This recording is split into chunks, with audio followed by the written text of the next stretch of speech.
Was Tinubu's certificate issued multiple times?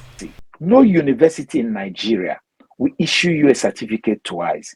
If you throw away your certificate, the only thing they can do is to give you a certified true copy, because the day you collected the original, you signed original copy collected by me.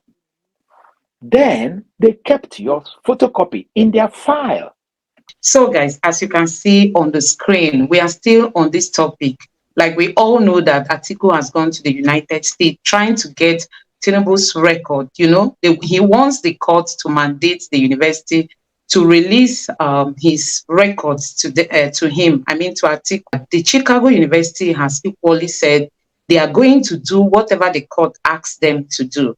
So currently, we came up with this topic, in one of the sites stated that Tinubu is blaming the Chicago University clerk for some of the irregularities that have been seen in his certificate, because the certificate that was submitted to INEC and the one that was subpoenaed to be issued, there are a lot of controversies, a lot of differences between the two of them.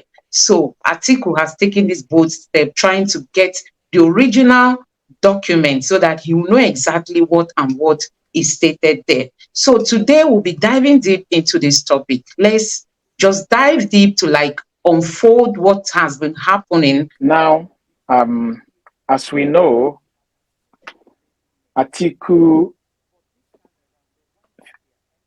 was able to subpoena Mike Enahoro Eba during the trial period, based on the document that he submitted at the Federal High Court in Abuja. And so he came in there and he got that document, as I've said here, times without number, through a subpoena that was issued to the Chicago State University. So Chicago State University provided for him the document that they have on their record for the APC's candidate. And when he returned back to Nigeria, he also went to INEC, based on Freedom of Information Act, requested for INEC to provide for him the copies of the document, certified true copies of the document that was submitted by the APC on behalf of their candidate. And when he got both documents, there was indeed a disparity. The certificate that was submitted is not a photocopy of the certificate that was issued by the university. The dates of the issuance were not even the same. And the number of signatories in that particular certificate are still not the same. The one that the university issued had 2 signatures. The one that the candidate of APC submitted had 3 signatures.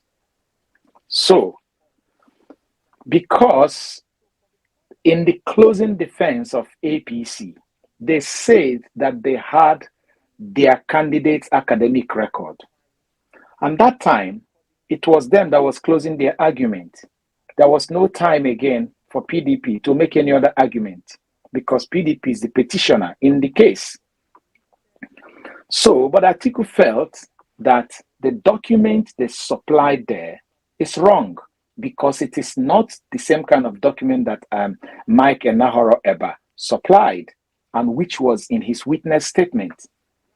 And so he went to the US. He hired a lawyer, a law firm in US, to get him the updated record. What is the exact record that is in the university? Because as it is now, the one APC submits is trying to make it look like the one that Mike Enahoro Eba submitted, that there is an issue there.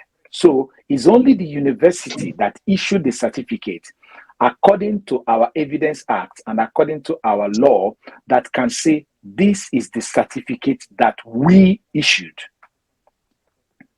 And so that was how Atiku filed.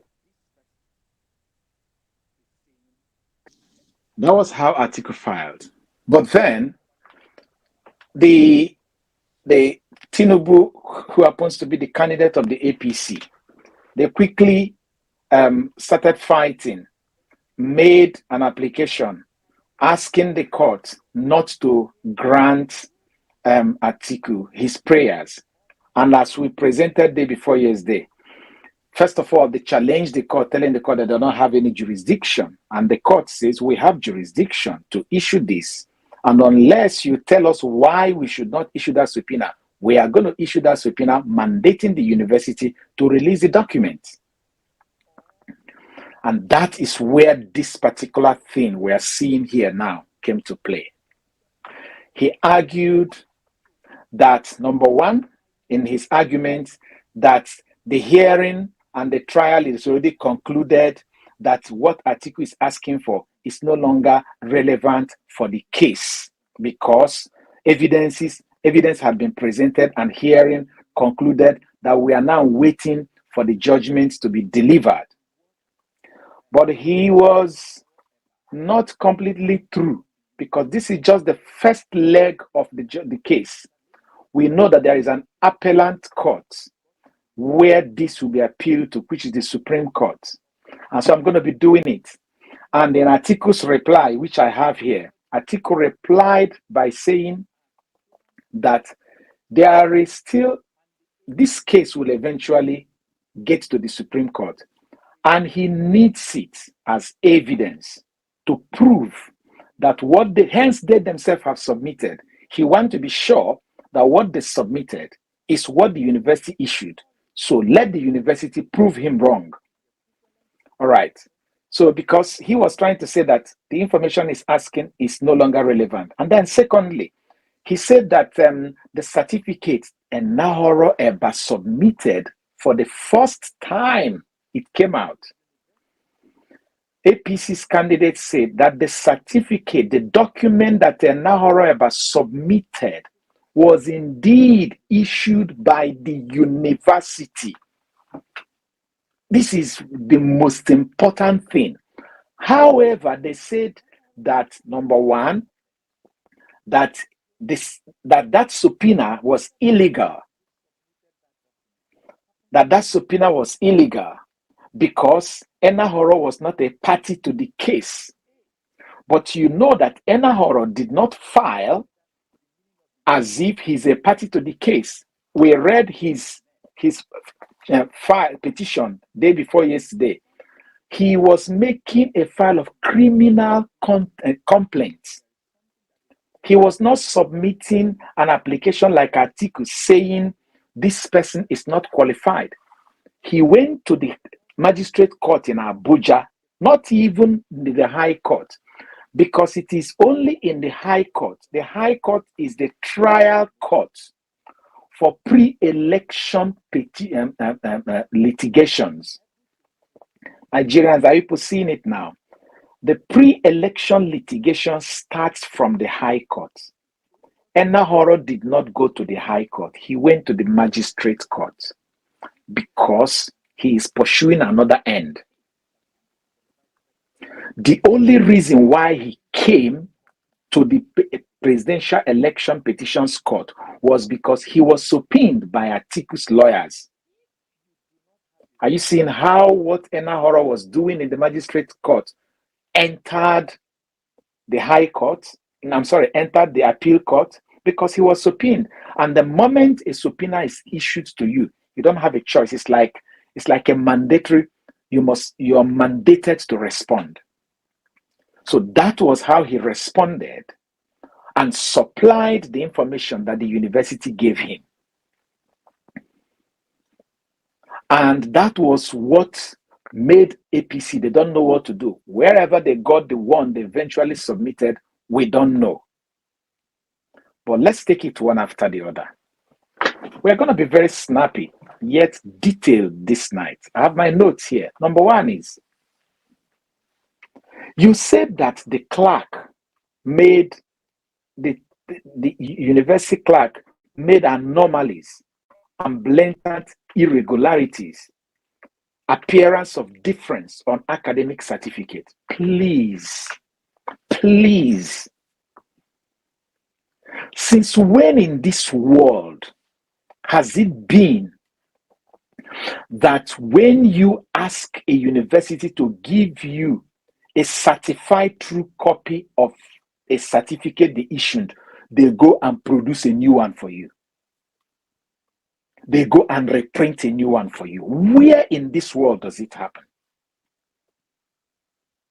They are trying to say that Enahoro asked and they produced a certificate for Enahoro, which was a copy of what they gave to him in 40 something years ago. I don't even understand how these people reason sometimes. That's what he told the court in his argument, that the clerk made mistakes. Okay, fine. The clerks, you made the mistakes. Did the clerk forge the signatures that came to sign there? Did the clerk go to drag the signatures? NYSC, we are borrowing this legal rule of law thing from these so-called Americans, them and co. NYSC, no university in Nigeria will issue you a certificate twice.